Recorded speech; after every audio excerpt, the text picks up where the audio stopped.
History, इतिहास में हम लोग क्या पढ़ रहे थे? वैदिक साहित्य पढ़ रहे थे, है ना। सारा कुछ वेदों से रिलेटेड है, धर्म से रिलेटेड है ना। किसी को पसंद आ सकता है, किसी को नहीं भी पसंद आ सकता है ना। जैसे राधे को पसंद नहीं आता है। तो देखो यहाँ पे केवल इतना एक दिमाग में एक सॉफ्ट कॉर्नर इतना बना लो कि तुमको पसंद है नहीं पसंद है उससे कोई मतलब नहीं है यहाँ पे, ठीक है ना। ये एग्जाम में पूछा जाता है इसलिए हम पढ़ाते हैं, ठीक है ना। तो तुमको इसीलिए पढ़ना है क्योंकि ये एग्जाम में पूछा जाता है, ठीक है ना। हम तुमको यहाँ पे कोई भी धर्मगुरु बनाने की बातें नहीं करेंगे। जो अच्छी बातें होंगी धर्म की वो हम तुमको जरूर बताने की कोशिश करेंगे जिससे तुम कुछ सीख सको, ठीक है ना। क्योंकि हर धर्म में हर प्रकार के विचार में कुछ ना कुछ चीज़ें अच्छी होती हैं और हम उनको तुम तक पहुँचाने की पूरी प्रयास करेंगे, ठीक है। तो हम लोग पढ़ रहे थे वैदिक साहित्य। वैदिक साहित्य हम लोग कहाँ से स्टार्ट किए थे? हाँ, वैदिक साहित्य हम लोग वेद से स्टार्ट किए थे, है ना। फिर वेद के बाद में उपवेद बताए थे, फिर ब्राह्मण साहित्य बताए थे नहीं बताए थे? अभी पूछेंगे सबसे, ब्राह्मण ग्रंथ बताए थे? ब्राह्मण ग्रंथ के बाद में क्या बताए थे? ये भी क्वेश्चन करेंगे सब लोग, बताना। उसके बाद में क्या पढ़े थे बताओ? उसके बाद में हाँ उपनिषद पढ़े थे। उसके बाद स्मृति साहित्य। उसके बाद क्या था? उसके बाद आज आएगा जो लास्ट टॉपिक होगा वेदों के साहित्य से लेकर के, ठीक है ना, जिसको कहते हैं महाकाव्य। क्या कहते हैं, है ना। ये आज हम लोग पढ़ेंगे, लेकिन उससे पहले हम लोग इसका रिवीजन करेंगे, ठीक है, बाकी की चीज़ों का, ठीक है।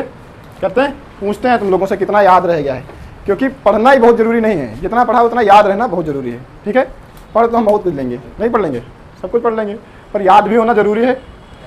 तो एक तरफ से स्टार्ट करें पूछना, हाँ ऐसे ही पूछेंगे, मतलब एक सीरीज से स्टार्ट करें या बीच बीच से पूछें? एक सीरीज से स्टार्ट करें, क्योंकि वो याद करना तुम्हारे लिए आसान रहेगा, है ना, क्योंकि बीच बीच से तुम लोग भूल सकते हो। तो पहले अभी थोड़ा सॉफ्ट तरीका तुम लोगों के साथ अपनाते हैं। तो वेद कितने थे? अच्छा, वेदत्रय भी बताया था हमने, है ना। वेदत्रय में कौन कौन से वेद आते हैं? हाँ, कौन सा ऐसा वेद है जो वेदत्रय में नहीं आता? अथर्ववेद। अच्छा बताओ, संगीत से रिलेटेड कौन सा वेद था? सामवेद। इसके ज्ञाता क्या है? उद्गाथा। अच्छा बताओ, यजुर्वेद में क्या था? युद्ध और यज्ञ। यजुर्वेद का उपवेद कौन सा था? हाँ हाँ, तुम्हारा सही है पर तेज बोलो। उसका उपवेद, वो तो उसके ज्ञाता हो जाएंगे। अध्वर्यु यजुर्वेद के, हाँ धनुर्वेद, है ना। हमने बताया था युद्ध से याद रखना, युद्ध में तब क्या इस्तेमाल किया जाता था? धनुष। तो धनुष से याद कर लेना, धनुर्वेद, ठीक है ना। अच्छा बताओ, यही यजुर्वेद का ब्राह्मण ग्रंथ कौन सा था? टोटल ब्राह्मण ग्रंथ थे कितने? 6 थे, है ना। इसका ब्राह्मण ग्रंथ कौन सा था? हाँ, ऐतरेय और दूसरा भी था, 2 थे ना, सतपथ और तैतरेय, है ना। सतपथ और तैतरेय किसके थे? यजुर्वेद के ब्राह्मण ग्रंथ। याद है सबको? नहीं याद है, भूल गए? अच्छा, क्लास में नहीं थे उस दिन। अच्छा, वेदांग से तुमने स्टार्ट किया। ब्राह्मण ग्रंथ कितने थे टोटल? 6। वेद थे 4, उपवेद कितने थे? ये भी 4 थे। ब्राह्मण ग्रंथ। वेदांग कितने थे? वेदांग भी 6 थे। याद रखने की ट्रिक बताई थी हमने, है ना। यही एक चीज़ है जिसकी याद रखने की ट्रिक बताइए, है ना। क्या थी ट्रिक? हाँ, वैसे पता लगा लो कि पुराण कितने थे? 18 पुराण थे। सारे पुराण पढ़ लिया सब लोगों ने? सारे पढ़ाए नहीं, पढ़ोगे कहाँ से, है ना। उपनिषद कितने थे? 108 थे। मान्यता कितना को प्राप्त है? हाँ, 13 को मान्यता प्राप्त है। स्मृति साहित्य बताए थे। स्मृति साहित्य कितने हैं? 36। इसमें पढ़ाए कितने हैं? 2 ही पढ़ाए, पर बताएं लगभग सबके बारे में थोड़ा थोड़ा है ना। तो यही एक टॉपिक था जिस पे ज़्यादा विवाद होना था। अब ये एक ऐसा टॉपिक हो जाता है जिसके बारे में हम लोगों को बहुत अच्छे से पता है। जितने हमने अभी तक पढ़े हैं उनमें से हो सकता है किसी ने कभी भी वो वाले साहित्य ना पढ़े हों, पर जो आज ये महाकाव्य पढ़ेंगे इसमें से ज़्यादातर लोगों ने कुछ ना कुछ तो पढ़ा जरूर होगा, है ना। महाकाव्य में लगभग सभी लोगों ने पढ़ा होगा क्योंकि ज़्यादा फैमिलियर है हम लोगों से, ठीक है ना। तो महाकाव्य स्टार्ट करते हैं। मिटा दें इतना पूरा, पीछे का याद है लगभग, है ना। इस बात को लेकर के हमको अपार खुशी है, प्रसन्नता है कि तुम लोगों को याद है। महाकाव्य स्टार्ट करते हैं।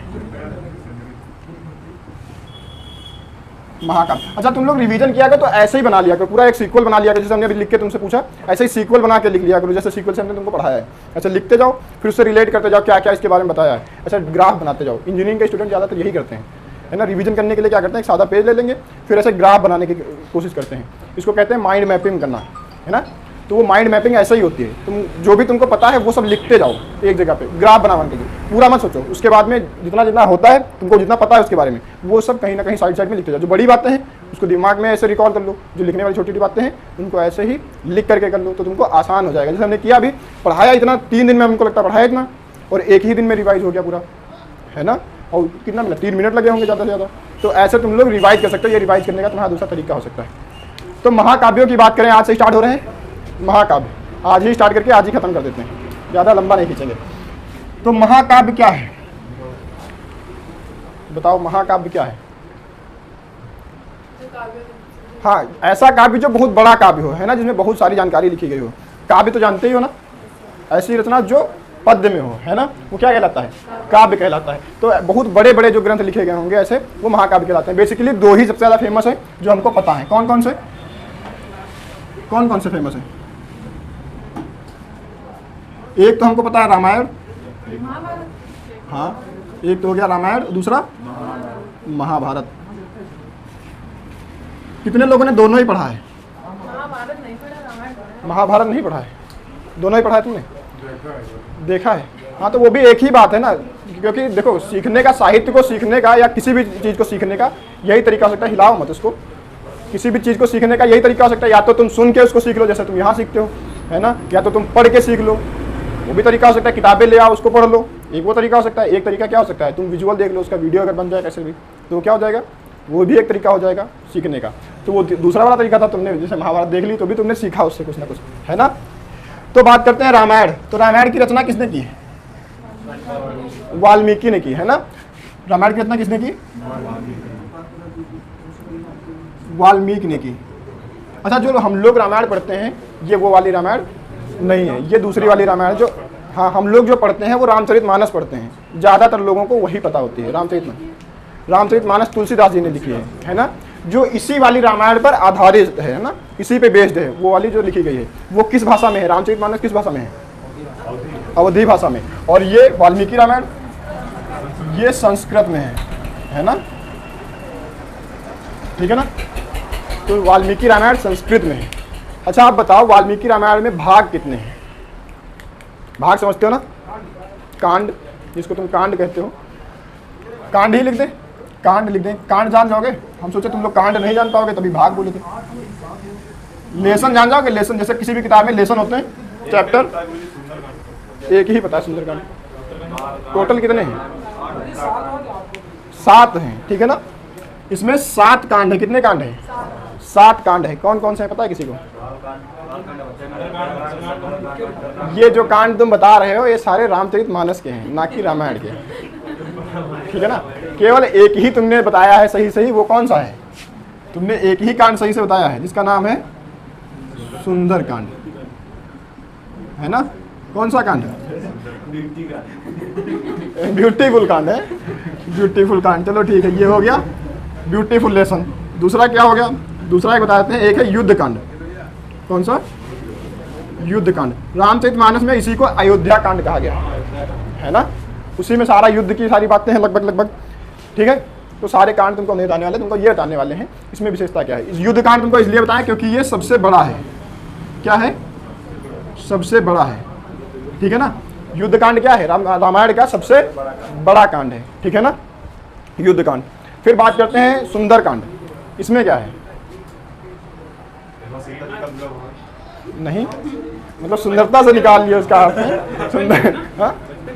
हाँ, सुंदर कांड में श्री राम और उनके भक्त हनुमान के बचपन की सारी गाथाएं, हनुमान की वीरता की बातें कही गई हैं, ये सब सुंदर कांड में है। ज़्यादातर लोग अपने घरों में सुंदर कांड का पाठ भी कराते हैं, है ना। किसने किसने करवाया अपने अपने यहाँ, करवाया नहीं करवाया। तो देखो बहुत सारे लोग करवाते हैं सुंदरकांड का पाठ।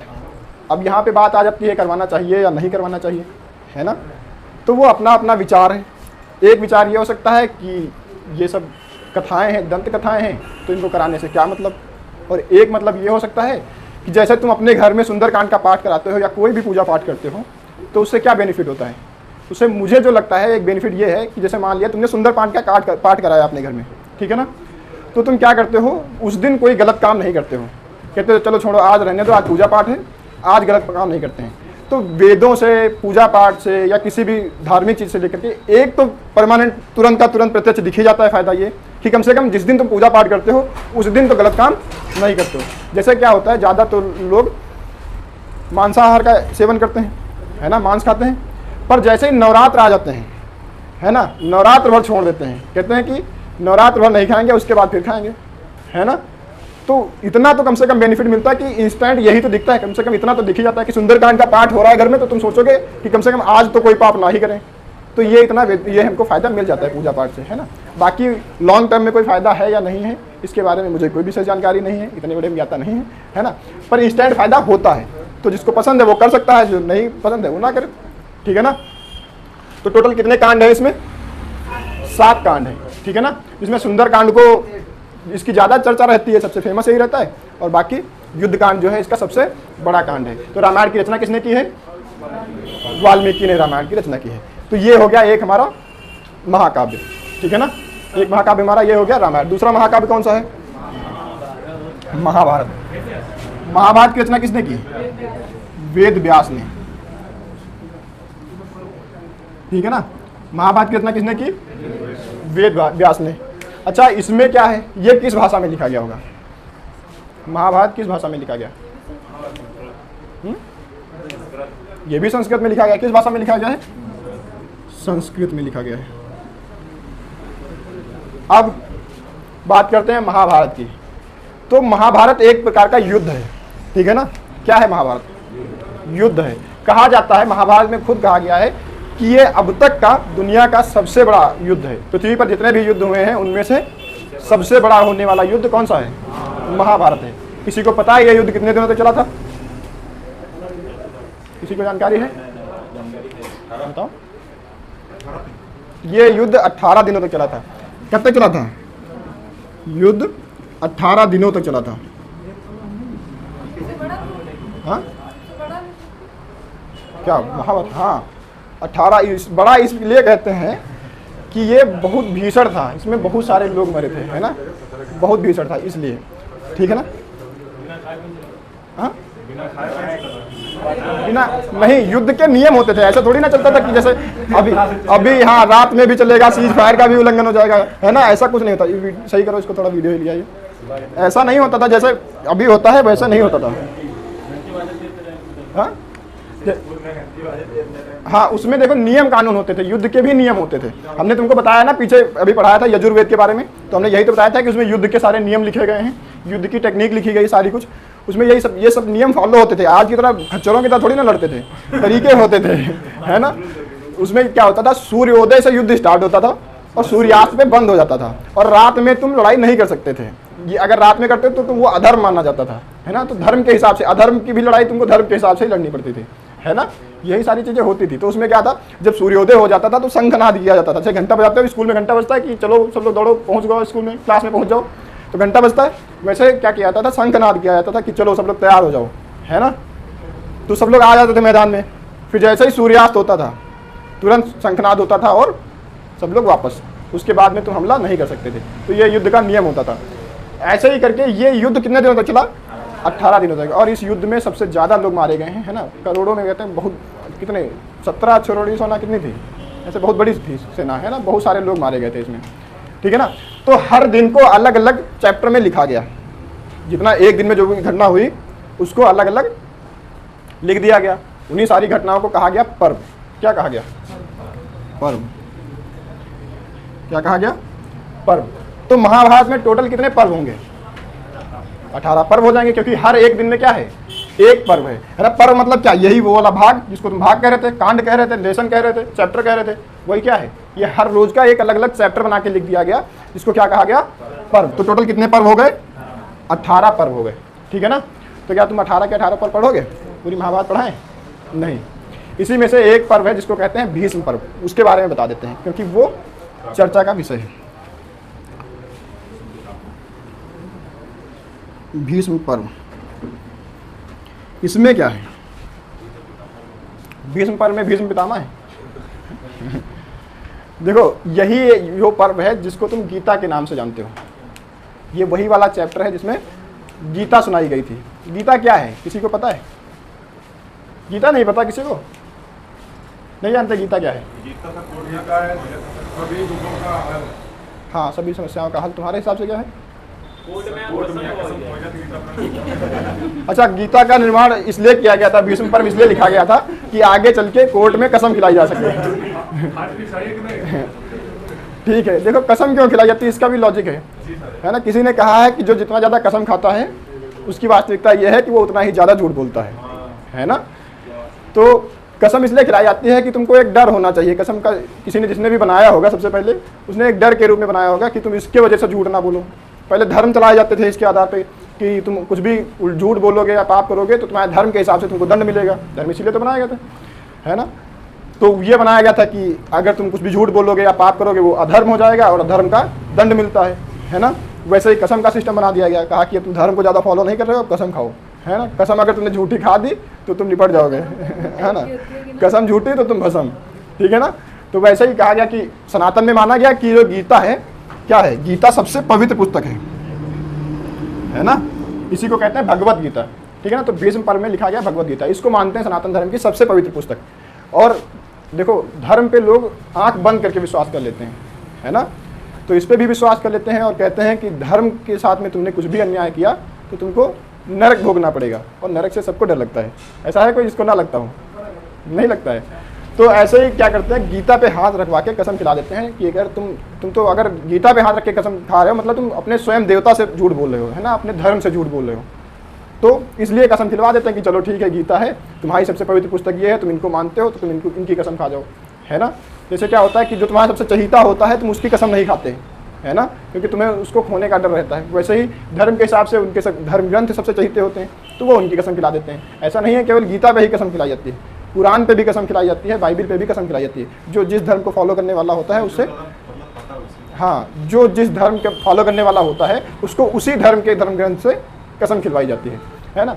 ऐसा नहीं है कि ये जो जितने भी साहित्य लिखे गए हैं इनमें कुछ भी सब बेकार ही हैं, बहुत सारी चीज़ें सीखने को मिल जाती हैं। जैसे हम बात करें रामायण की, तो रामायण क्यों करी गई होगी? रामायण की रचना जिसने भी की होगी, हम अगर मान लेते हैं कि ये रियल नहीं है, मान ही लेते हैं, बहुत सारे लोग मान लेते हैं कि ये रियल है, बहुत सारे लोग नहीं मानते हैं कि ये रियल है, कहते हैं कि कहानी लिखी गई है, कथा है एक, है ना। तो हम एक मिनट के लिए मान लेते हैं कि ये रियल नहीं है, ठीक है ना। पर जिसने लिखा होगा उसने क्या लिखा होगा, क्यों लिखा होगा, इसको क्या सोच के लिखा होगा ये सारा? देखो रियल ना मानने का एक कारण ये हो सकता है कि अगर इतनी बड़ी कहानी, इतना बड़ा कांड है और उसके बहुत सारे जगह से रिलेशन निकल रहे हैं दूसरी कथाओं से भी, तो ऐसा तो नहीं है कि कोई अपनी मन से सोच के काल्पनिक कथा लिख दे और वो हर जगह से हर दूसरे आदमी के दिमाग से भी फिट बैठे। अगर मान लेते हैं वाल्मीकि ने रामायण लिख दी तो उन्होंने रामायण लिखा, पर दूसरे भी कुछ उस समकालीन जो उस समय के साहित्यकार हैं उन्होंने भी कुछ वैसा ही धार्मिक कुछ किताबें लिखी हैं, उनमें भी अगर राम का जिक्र आता है तो वैसा ही आता है जैसा रामायण में आया है। तो ऐसा तो कंफर्म नहीं है कि जैसा वाल्मीकि सोचते हैं सेम दूसरा भी वैसा ही सोचता हो। तो इस वजह से हम थोड़ा थोड़ा इसको रियल मान लेते हैं कि जरूरी थोड़ी है कि सबकी सोच एक जैसा मैच कर जाए, है ना। तो अगर रियल मान लेते हैं तो इसमें भी बहुत सारी चीज़ें हमको सीखने को मिल जाती हैं। जैसे क्या बताएं कि इसमें एक बात अगर तुम रामायण को ध्यान से पढ़ोगे तो तुमको सीखने को मिलेगा कि जब युद्ध में दशरथ गए थे, है ना, तो उनके रथ का पहिया निकल गया था, है ना। तो उनकी पत्नी कैकेयी ने उसमें रथ के पहिए की जगह पे उंगली अपनी लगा दी जिससे वो बाहर ना निकले, है ना। रथ का पहिया निकलने से पहले उसमें उंगली लगा दी थी जिससे वो पहिया बाहर ना निकले, और इस प्रकार से वो अपने पति को बचा करके वहाँ से बाहर लाई थी युद्ध से।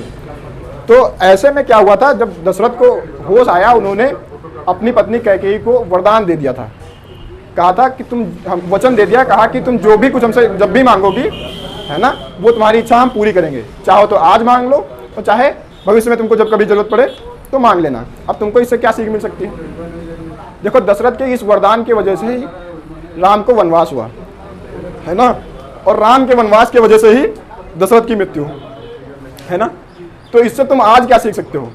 जब रामायण की रचना हुई थी तो वाल्मीकि को पता था ये कि आगे कलयुग में आएगा एग्रीमेंट वाला सिस्टम, है ना, कि एग्रीमेंट तुमको अगर करना है तो कमिटमेंट ऐसा मत करना कि फ्यूचर में जो तुमको मन हो वो उसमें लिख लेना, है ना, ब्लैंक नहीं करना है तुमको कुछ भी, जो भी एग्रीमेंट है क्लियर करो, है ना। उसमें ये नहीं कि आगे जो तुम्हारा मन होना भर लेना एग्रीमेंट के हिसाब से। तो तुम क्या कर सकते हो, आज के हिसाब से तुम्हारे ये फिट बैठता है कि तुम इससे ये सीख ले सकते हो कि एग्रीमेंट में कभी भी ब्लैंक नहीं छोड़ना है, कुछ भी उसको पूरा फिल कर दे। जो भी है कमिटमेंट किया तुरंत का तुरंत पूरा करवाओ। ये नहीं अगर तुमने किसी के साथ कमिटमेंट कर भी दिया कि जो तुम चाहो मांग लो, तो तुरंत का तुरंत ही बनवा लो।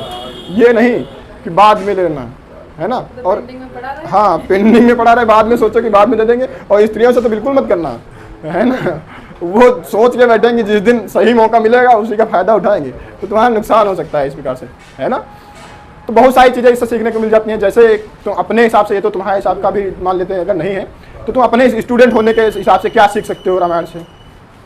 स्टूडेंट होने के हिसाब से तुम ये सीख सकते हो कि जब राम सेतु का निर्माण हो रहा था तो बहुत सारे बंदर एक साथ जुटे हुए थे उसका निर्माण करने में, पर एक छोटा जीव भी था जो उसमें लगा हुआ था, गिलहरी, है ना।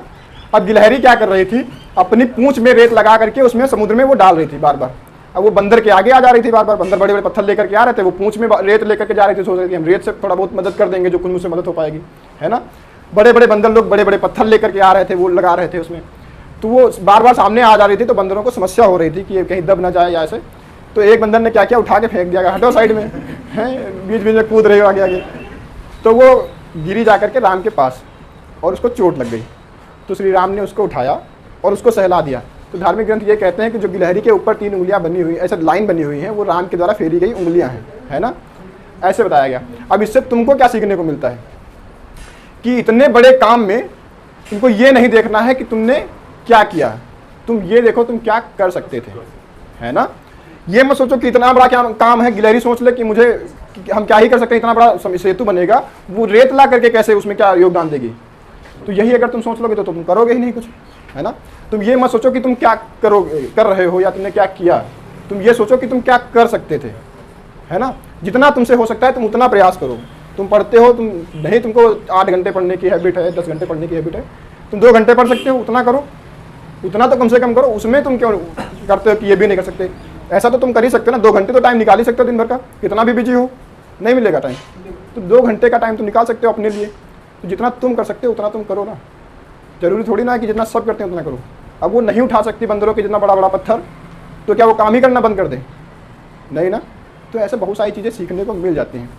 सीखने को सिखाने को आ जाए तो तुम देखोगे, ऐसा लगता तो है कि ये पहले से ही मैच फिक्सिंग है, पूरा मैच फिक्सिंग लगता है। रामायण पढ़ोगे ऐसा लगेगा कि ये तो सब कुछ फिक्स ही है, क्योंकि पहले से तुमको पता है जीतेंगे तो राम ही, है ना, पता है ना सबको, जीतेंगे तो राम ही। रावण कितना भी बलशाली क्यों ना हो जाए, कितनी भी शक्तियों का इस्तेमाल क्यों ना कर ले, पहले से ही पता है सबको, क्योंकि धर्म की ही जीत होगी, अधर्म कभी भी जीतेगा नहीं।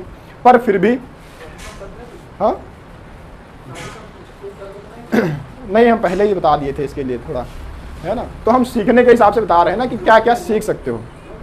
जैसे एक और बात कहें कि युद्ध में जब राम के भाई लक्ष्मण को एक बाण लग गया था जिसकी वजह से वो मूर्छित हो गए थे, है ना। तो चाहते तो राम विष्णु के अवतार थे, ऐसे ही हाथ फेर देते हो लक्ष्मण ठीक नहीं हो जाते, तुरंत ठीक हो जाते, नहीं ठीक हो जाते। पर उन्होंने वो नहीं किया। क्या उन्होंने वो किया? नहीं, उन्होंने अपनी एम्बुलेंस मंगवाई, है ना। उनकी एम्बुलेंस कौन थी? हनुमान। उन्होंने कहा पहले जा डॉक्टर के लेके आओ, है ना। करने को तो वो खुद ही कर सकते थे, ऐसे हाथ फेर देते ठीक हो जाता, भगवान थे। पर उन्होंने वैसा नहीं किया, क्योंकि वो अगर वैसा करते तो उसका खामियाजा आज हम लोगों को भुगतना पड़ता। वो कैसे, उसको बताएंगे, पहले कहानी सुनो, है ना। तो उन्होंने हनुमान को बुलाया और कहा जाओ डॉक्टर को लेके आओ। तो हनुमान गए और वेद को, जो वैद्य था उसको लेकर के लंका से उठा करके ले आए, इवन उसको घर सहित उठा करके ले आए, है ना, पूरा घर सहित लेकर के चले आए। अब जब डॉक्टर आ गया है तो तुमको दवाई भी तो चाहिए होगी, तो डॉक्टर ने भेजा दवाई लिख करके दी कि ये वाली दवाई मेडिकल स्टोर से ले करके आओ। अब ये डॉक्टर जो दवाई लिख देता है वो कोई पढ़ ही नहीं पाता है, उस जमाने से कोई नहीं पढ़ पा रहा है। हनुमान जी इतने पढ़े लिखे थे फिर भी नहीं पढ़ पाए, है ना। तुम लोग भी पढ़े लिखे हो फिर भी डॉक्टर का लिखा पढ़ पाते हो नहीं। तो हनुमान जी बहुत पढ़े लिखे थे, बहुत बड़े ज्ञानी थे, है ना। 8 सिद्धि 9 निधि के वो खुद ही दाता है, तो उनको क्या ही ज्ञान की कमी, फिर भी वो नहीं पढ़ पाए। वो यही दर्शाता है कि तुम कितना ही पढ़ लो पर डॉक्टर की भाषा नहीं समझ पाओगे, वो केवल केमिस्ट्री समझेगा। तो गए Hanuman medical store, medical store क्या, वही पर्वत जहाँ पे बहुत सारी औषधियाँ हैं, जहाँ पे, हाँ, उनको समझ में नहीं आया। वहाँ तो कोई केमिस्ट है नहीं जो बता दे कि हाँ ये वाली दवाई ले जानी है, वहाँ कोई केमिस्ट मिला नहीं, तो पूरा मेडिकल स्टोर उठा के लेके चले आए, डॉक्टर के सामने रख दिया, कहा भाई साहब जो चाहिए वो निकाल लो, है ना। तो उन्होंने, इससे हम ये भी सीख सकते हैं कि समय रहते तुम अगर अच्छी सुविधा दे सकते हो, डॉक्टर को ला सकते हो, दवाइयाँ उपलब्ध करा सकते हो, तो इलाज किया जा सकता है। सब कुछ ईश्वर के भरोसे नहीं छोड़ना चाहिए, है ना। अगर उस समय राम ऐसे ही हाथ फेर देते क्योंकि उनके भाई थे, ऐसे कह देते कि चलो तथास्तु तुम ठीक हो गए बालक, है ना, ऐसे भी तो कर सकते थे। पर उन्होंने ऐसा नहीं किया, क्योंकि वो अगर ऐसा करते तो आज के समय बहुत सारे तांत्रिक हैं या साधु संत ऐसे हैं, वो यही कहते उस समय जो राम ने मंत्र इस्तेमाल किया था वही मंत्र से हम तुमको अभी स्वस्थ कर सकते हैं। करते नहीं करते? ऐसे बहुत सारे हैं भी तांत्रिक लोग जो कहते हैं हम ठीक कर देंगे, डॉक्टर के पास जाने की जरूरत नहीं है ना। पर तुमने रामायण पढ़ी है तो तुम उसको उस हिसाब से देखो ना। तो तुम उनसे ये भी कह दो, तुम जिस भगवान के दिए हुए मंत्र को तुम बता रहे हो उस भगवान ने ही मना किया है कि पहले तुम डॉक्टर के पास जाओ, बाद में तुम पूजा पाठ सब कुछ करना हो, ठीक है, तुम्हारा धर्म ग्रंथ कहता है, पर तुमको सबसे पहले क्या करना है? डॉक्टर के पास जाना है ना। तो उनको पता था कि अगर हम उस समय यहाँ पे ये कर देंगे कि हाथ फेर दिया और सब कुछ जादू से ठीक, तो आगे भी इसका दुरुपयोग होगा। तो उन्होंने वैसा नहीं किया। बहुत सारी चीज़ें सीख सकते हो, ऐसा थोड़ी ना है। कहते हैं ये लीला है। लीला मतलब क्या होता है? लीला जैसे एक्टिंग होती है, लीला उसी को तो कहते हैं, उसको तुम एक्टिंग कहते हो, है ना। तो एक्टिंग वही लीला है। तो एक्टिंग में क्या होता है? स्क्रिप्ट पहले से लिखी होती है, सब कुछ पहले से पता होता है कि ये होने वाला है, बस किरदार उसको निभा रहे होते हैं। वैसे ही राम ने भी पूरी स्क्रिप्ट बना ली थी कि ऐसे ऐसे जाकर के हमको वहाँ पे करना है। और क्यों करना है? जिससे हम लोग सीख सकें। मूवी हम लोग क्यों देखते हैं? इसीलिए तो कि कोई जो कहानी है उसके माध्यम से हम कुछ सीख सकें। तो उन्होंने भी एक मूवी दिखाई। वो मूवी 3 घंटे की नहीं थी, थोड़ा बड़ी थी, है ना। पूरा रियल वैसे ही करके दिखाया, सारी एक्टिंग करके दिखाई कि उससे हम जो कुछ सीख सकते हैं वो हम सीखें इंसान होने के नाते, है ना। उन्होंने भगवान वाली, राम ने किसी भी भगवान होने वाली किसी भी शक्ति का इस्तेमाल नहीं किया कभी भी, है ना। अगर तुम कहोगे कि बाण चलाते थे उसमें से आग निकलती थी, पानी निकलता था, ये सब तो वो मंत्र है, टेक्निक है ना। जैसे एक टेक्निक थी टेलीपैथी, इसके बारे में बताएं कभी? टेलीपैथी में क्या होता है? एक जगह से बैठा हुआ आदमी दूसरे जगह कहीं बैठे हुए आदमी से ऐसे ही बात कर सकता है बिना किसी फोन के, है ना। वो कहलाता है टेलीपैथी। उसमें क्या होता है? ब्रेन को तुमको एकदम से उससे कनेक्ट करना होता है, उससे बात करते हैं। ऐसे ही राम ने भी बात की थी। जब वो पहुंच गए थे श्रीलंका के किनारे एक साइड में, तो वो वही समुद्र जहाँ पे बनाया था राम सेतु, जहाँ पे इधर साइड तमिलनाडु में ये बैठे थे, उधर श्रीलंका में सीता जी। तो यहाँ से दोनों लोग कॉन्टैक्ट कर रहे थे आपस में। से तुम फोन पे बातें करते हो वैसे वो भी कर रहे थे, उसको कहते हैं टेलीपैथी। तो क्या किसी ने पहले तब सोचा होगा कि ऐसा संभव है कि एक जगह से बैठ के, यहाँ से बैठ के तुम दिल्ली में बैठे किसी आदमी से बातें कर सकते हो? नहीं सोचा होगा किसी ने, संभव ही नहीं। कैसे जाएगा? हवा में सब उड़ के जाएंगे, कैसे जाएंगे? अब तो आज तो तुम वीडियो कॉल भी करते हो, वहाँ पे बैठे हुए आदमी से सामने सामने देख भी सकते हो क्या कर रहा है, पूरा देख सकते हो, नहीं देख सकते हो। तो ये सब उसमें बताया गया था कि ऐसा संभव है, जितना संभव है वो सब उन्होंने किया, है ना। अगर मंत्रों की बात करें कि मंत्रों से लोग उड़ने लगते थे, मंत्रों से आग निकलने लगता था, तो अभी हम उस टेक्निक पे नहीं पहुंचे हैं। पर टेलीपैथी तो हमने पा ली ना। तो हो सकता है कुछ ऐसा वास्तव में होता हो मंत्र जो आगे खोजा जाए, है ना। अभी मंत्रों वाली टेक्निक तक हम लोग पहुंचे नहीं हैं, पर बहुत सारी चीजें हैं। जैसे उस समय क्या था? पुष्पक विमान था जो उड़ सकता था, है ना। हम लोगों के लिए संभव नहीं था कि उड़ेंगे कैसे, इंसान उड़ सकता है। फिर हमने हेलीकॉप्टर बना लिया, एरोप्लेन बना लिया, पुष्पक विमान की तरह। टेक्निक वही है, उन्होंने करके दिखाया कि ऐसा हो सकता है। तो तुम हमारे यहाँ, हमारे ये जो धर्म ग्रंथ हैं, हमारे यहाँ इसको बहुत गलत तरीके से पढ़ाया जाता है। हमारे यहाँ इनको धार्मिक किताबें पढ़ाया जाता है, इनकी पूजा कराई जाती है, इस पर अगरबत्ती लगाई जाती है। और तुम लोगों को शायद पता नहीं होगा, हार्वर्ड ऑक्सफोर्ड में इनकी केस स्टडी होती है ना। जो गीता है तुम्हारी पुस्तक, इसको साइकोलॉजी की सबसे पहली पुस्तक मानी जाती है। और जब वहाँ पढ़ने जाते हो तो यही सबसे पहले यही पढ़ाई जाती है।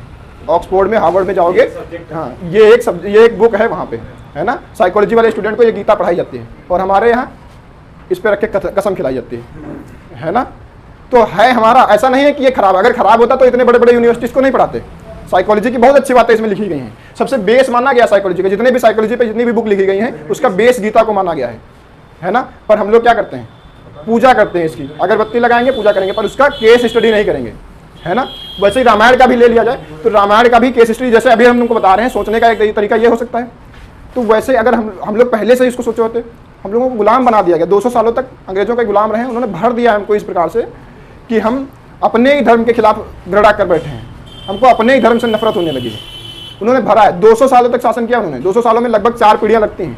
50 साल की एक पीढ़ी मान लेते हैं, क्योंकि 50 साल के बाद बेकार है एक आदमी। तो 50 साल में लगभग 4 पीढ़ियाँ हो गई 200 सालों में। तो 4 पीढ़ियों तक उन्होंने स्लो पॉइजनिंग किया है, जैसा चाणक्य ने किया था सिकंदर के साथ। स्लो पॉइजनिंग किया था, तुरंत उसका असर नहीं दिखा, पर सिकंदर वापस घर भी नहीं पहुंच पाया, तुरंत नहीं मर गया सिकंदर यहीं पे। ऐसा हुआ था कि सिंधु नदी के किनारे तुरंत खत्म हो गया सिकंदर? नहीं, वापस लेकिन घर नहीं पहुंच पाया, उसके पहले रास्ते में ही खत्म हो गया। स्लो पॉइजनिंग का असर धीरे धीरे होता है ना। वैसे ही अंग्रेजों ने भी हमारे साथ किया। अंग्रेज बहुत चालाक थे, हम लोगों से बहुत ज़्यादा चालाक, है ना। मुगल जब आए हमारे यहाँ तो मुगलों ने तलवार के साथ हमारी संस्कृति को ख़त्म करने की कोशिश की। अंग्रेज आए, उन्होंने कलम के साथ हमारी संस्कृति को ख़त्म करने का तरीका अपनाया। अंग्रेज कहते भी हैं a pen is more powerful than a sword. एक तलवार से ज़्यादा ताकतवर एक कलम है ना। और उन्होंने उसी का इस्तेमाल भी किया, हमारी संस्कृति को हमें ही हमारी संस्कृति के खिलाफ खड़ा कर दिया। आज हम ही, जब बात आती है धर्म ग्रंथों की, तो हम ही घृणा की नज़रों से देखते हैं इनको कि ये तो सब दंत कथाएं हैं, पर उसको हम केस स्टडी भी कर सकते हैं। उन्होंने भर दिया इस प्रकार से। आज हमारे समाज में ऐसे लोग हैं, ऐसे संप्रदाय बन गए हैं इवन, जो कुछ समझने के प्रयास नहीं करेंगे, है ना, अपने ही चीज़ों को। वो सब हमारा ही तो है, ये सब हमने लिखा है, ये हमारा है, इस पर हम केस स्टडी कर सकते हैं, इसको समझ सकते हैं, इसका समझने का तरीका दूसरा हो सकता है। पर उन्होंने धीरे धीरे ऐसा भर दिया हमारे खिलाफ, हमको इनके खिलाफ, कि हम समझने का प्रयास भी नहीं करते हैं। समझने का प्रयास इस प्रकार से करें जैसे हम रामायण के समझने का प्रयास कर रहे हैं। एक और एग्जाम्पल ले लेते हैं। जैसे कहते हैं कि जब सोने के हिरण का शिकार करने के लिए राम जी गए थे, तो उनके पीछे से लक्ष्मण को भी जाना पड़ा था, है ना। तो लक्ष्मण जब गए तो उन्होंने कुटिया के पीछे चारों तरफ एक लक्ष्मण रेखा खींच दी और कहा इसके बाहर मत जाना, देखना क्या तुम सीख सकते हो इसे। उन्होंने उसके बाहर एक रेखा खींच दी, कहा इससे बाहर मत जाना, ठीक है ना। पर सीता जी को बाहर जाना पड़ा, क्योंकि रावण साधु का वेश धर के आया था, है ना। तो सीता जी जब बाहर गई तो वो अपने वास्तविक रूप में आया और उनको उठा करके ले गया, ठीक है ना। तो इससे हम क्या सीख सकते हैं? तुमको तो देखने में एक कहानी जैसा लगेगा, एक एक्ट लगेगा कि उस पूरी मूवी का एक एक्ट है, पर सीख क्या सकते हो? सीखने के लिए तुम इसको ऐसे देख सकते हो कि कोई भी अच्छे वेश में रखा हुआ आदमी, जो तुमको सामने से दिखने में बहुत ज़्यादा अच्छा है, जो बातें अच्छी कर रहा है, साधु के वेश में, साधु का मतलब क्या? जो अच्छा हो, है ना। तो साधु का मतलब ये जिसका पहनावा अच्छा हो, दिखने में अच्छा हो, बातें अच्छा करो, जरूरी नहीं है कि वो आदमी भी अच्छा हो, है ना। इससे हम ये भी सीख सकते हैं कि तुम अपनी मर्यादाओं को मत लांघो। दिखने में आदमी बहुत सारा अच्छा हो सकता है, पर तुम्हारी भी कुछ मर्यादाएं हैं जिनको तुमको फॉलो करके रखना है, उससे आगे मत, लिमिट मत क्रॉस करो, अपनी लिमिट में रहना तुमको जरूरी है ना। तो कोई भी साधु के वेश में, तुमको पता था कि कलयुग में बहुत सारे साधु आएंगे इस प्रकार के। आज हर दूसरा आदमी साधु है, क्रीम व्रीम लगा के, बाल सीधे करके, है ना। तो दिखने में अच्छा आदमी, हर आदमी अच्छा नहीं होता है, ठीक है ना। पर रावण भी इतना खराब नहीं था। किसी को लगता है रावण इतना खराब था? बहुत सारी चीज़ें हैं, बहुत सारी जगह पे रावण को भी खराब बताया गया है, पर रावण की विशेषता यह है कि वो बहुत बड़ा ज्ञानी था, है ना। अभी देखो टॉपिक से अलग आ गए, पर जरूरी है, थोड़ा सुन लो। रावण की विशेषता क्या है कि कहते हैं आज के समय में जितने भी लोग हैं वो रावण से ज़्यादा बड़े वाले रावण हैं। रावण में भी मर्यादा थी, है ना। लगभग 83 दिन तक सीता जी रावण के यहाँ रही थी लंका में, पर फिर भी वो पवित्र थी, है ना। आज के लोग वैसे नहीं हैं। रावण को हम लोग जला तो देते हैं हर साल, है ना। हम ही में से कोई एक जलाता है ना। हर चौराहे पे खड़ा करके पुतला बना करके उसको जलाते हैं। जलाने वाले से पूछो क्या तुम राम हो? वास्तव में रावण वो है ना। हर दूसरा आदमी रावण है। क्या रावण जितनी मर्यादा है उनमें? नहीं है। वो अलग बात है कि रावण छू भी नहीं सकता था सीता जी को, उसको श्राप था, है ना। पर फिर भी रावण बहुत ज्ञानी भी था, है ना। हाँ, वो एक अलग कहानी है। जैसे देखो राम जी थोड़ा सीधे साधे आदमी थे, वो ज़्यादा बवाल नहीं करते थे। तो रावण की बहन क्या हुई, राम जी को देखी, उनको लगा कि ठीक ठाक आदमी है, देखने में स्मार्ट लग रहा है, तो ऐसा करते हैं प्रपोज कर देते हैं इनको, है ना। तो रावण की बहन सुपनेखा ने राम जी को प्रपोज किया। तो राम जी कहे भाई मेरा प्लॉट बुकिंग हो चुका है पहले से, ये हैं सतारी, इनसे थोड़ा मिल लो। तो उन्हें लक्ष्मण के पास भेज दिया, कहा कि तुम इनसे संपर्क कर लो, है ना। तो कहा दिखने में तो ये भी ठीक ठाक है।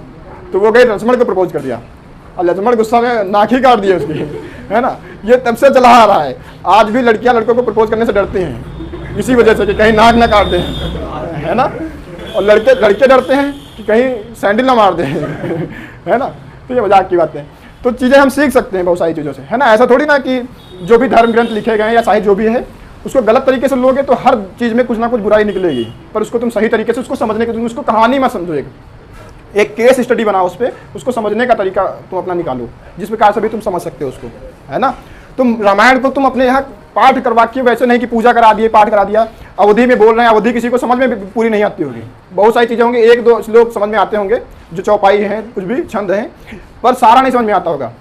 उसी को ऐसे ही तुम घर पे बैठ करके रामचरितमानस ले आओ, अब तो हिंदी में भी आती है, वो वाली ले आओ और उसमें केस स्टडी करो। तुम उसकी ध्यान से पढ़ो, तुम पूरा मत पढ़ो एक दिन में कि पूरा 24 घंटा पढ़ के खत्म ही करना है, वैसे मत करो। तुम उस पर उसको ध्यान से पढ़ो, जैसे बाकी किताबें तुम पढ़ते हो अपनी, ये वाली किताबें पढ़ते हो ना, ध्यान से पढ़ते हो, उसका कंक्लूजन निकालते हो, उसको भी वैसे ही पढ़ो। उसको ध्यान से पढ़ो, उसका कंक्लूजन निकालो, सोचो कि उस जिस बंदे ने राम ने ये लीला करी। लीला क्या? मैच फिक्सिंग की थी, मैच फिक्सिंग तो था, पूरा स्क्रिप्ट बनाई थी। तो क्यों ऐसा स्क्रिप्ट क्यों बनाया? तुम उस पर ये भी तो सोच सकते हो, इसकी जगह दूसरा क्यों नहीं रखा, है ना? तो जैसे ये लक्ष्मण वाला ये हुआ था, लक्ष्मण रेखा वाला सीन या सुपनेखा वाला सीन, ऐसा तुम इस पर कुछ सोच सकते थे कि ये क्यों हुआ होगा, लक्ष्मण रेखा क्यों लक्ष्मण ने बनाई, फिर भी सीता बाहर क्यों गई, तुम उस पर डीप में सोच सकते हो। उसको कहानी की तरह मत लेके जाओ कि एक तरफ से पढ़ते गए और खत्म, उसके बाद आरती कर लिया, धूपबत्ती लगा दी, पैर छू लिया, हो गया, है ना, प्रसाद बांट दिया, कुछ नहीं उसका मतलब है। वो इसलिए जिसने भी लिखा था रामायण को, उसने ये सोच के नहीं लिखा था कि हम इसको लिख देंगे तो उसकी पूजा होगी, है ना। तुलसीदास जी कहते हैं स्वांता सुखाय रघुनाथ गाथा, कि मैं अपने सुख के लिए लिख रहा हूँ रघुनाथ की गाथा को, जिसको पसंद आए वो भी पढ़ सकता है, पर ये मैं अपने सुख के लिए लिख रहा हूँ। तो वाल्मीकि ने भी कुछ सोचा होगा उसके बारे में कि मैं इसको क्यों लिख रहा हूँ। उसने सोचा होगा कि ये जो कहानियाँ हैं, ये जो राम की जीवन चरित्र है, इसको मैं लोगों तक आगे पहुँचाऊंगा, तो अभी जो राम के समकालीन है वो तो राम को देख के सीख सकते हैं, पर आने वाली पीढ़ियाँ इसको पढ़ के भी राम के बारे में सीख सकती हैं कि राम ने ऐसे ऐसे किया था, हम भी कर सकते हैं। अवतार क्यों होते हैं? पता है किसी को अवतार क्यों लेते हैं? भगवान अवतार इसीलिए लेते हैं, मानव का अवतार लेते हैं इसलिए कि मानव सीख सके कि मानव अपनी मर्यादा में रह करके कैसे काम कर सकता है। जितने भी अवतार हुए हैं उसमें ऐसा कोई नहीं हुआ होगा जो शक्तियों का प्रदर्शन कर रहा हो, ऐसा नहीं होगा। वो मानव की मर्यादा में रह करके वो सारे काम करने की कोशिश करते हैं, दिखाते हैं कि देखो मैं मानव होकर के काम कर सकता हूँ, तो तुम भी कर सकते हो, पर तुमको डेडिकेशन चाहिए, है ना, तुम्हारा पूरा समर्पण तुमको होना चाहिए, तब तुम भी कर सकते हो। ऐसा नहीं कर सकते, इसीलिए अवतार होते हैं। और हर समय के हिसाब से अलग अलग परिस्थितियाँ होती हैं और अलग अलग तुमको बिहेव करना पड़ता है। होता नहीं होता ऐसा? जैसे बहुत सारे 10 अवतार लिए विष्णु जी ने, अलग अलग इतने अवतार लेने की जरूरत क्या थी? एक ही अवतार ले लेते, उसी में सारी बातें समझा देते। समझा सकते थे? नहीं समझा सकते थे। एक ही अवतार लेते, सारी बातें समझा देते, बार बार अवतार लेने की क्या जरूरत थी? ऐसा भी तो हो सकता था। पर उन्होंने बार बार अवतार लिए क्योंकि बार बार समय के हिसाब से अलग अलग जरूरतें थी और अलग अलग चीज़ें सिखाने की जरूरत थी, है ना।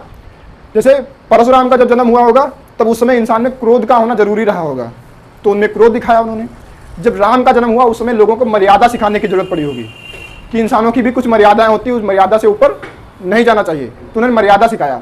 फिर जब बात आई कृष्ण की, तो उन्होंने कहा कि केवल मर्यादा में रह के काम नहीं चलेगा, ज़्यादा तुम मर्यादा में रहोगे, सीधे साधे बने रहोगे तो लोग तुमको बेवकूफ़ बना लेंगे, है ना, तुम्हारा शोषण हो सकता है, तो तुमको चालाक भी होना पड़ेगा। तो कृष्ण ने चालाकी दिखाई, है ना। उन्होंने कहा कि अगर धर्म के लिए तुमको झूठ भी बोलना पड़ता है तो वो भी सही है। धर्म मतलब क्या? अपने कर्तव्य, अच्छे काम, है ना, किसी के प्रति अच्छे काम, समाज के प्रति अच्छे काम, वही क्या है तुम्हारा, वही तुम्हारा कर्तव्य, वही तुम्हारा धर्म है। तो अगर उसके लिए तुमको झूठ भी बोलना पड़ता है तो वो जायज़ है। उसके बाद बुद्ध का जन्म होता है ना।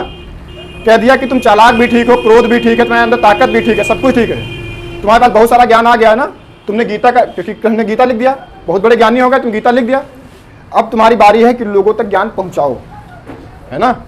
तो उन्होंने बुद्ध के रूप में अवतार लिया कि लोगों को हम सिखाएंगे, है ना। तो इस वजह से उन्होंने बुद्ध का अवतार लिया। तो ऐसी ही चीजें चलती रहेंगी। बुद्ध के बाद में कौन सा अवतार आएगा? कल्कि का अवतार आएगा। अभी हुआ नहीं, कहते हैं कलयुग में कल्कि का अवतार होगा। पहले से मैच फिक्सिंग बता रहे हैं ना कि पूरा स्क्रिप्ट पहले से तैयार है। कल्कि का अवतार कैसा होगा?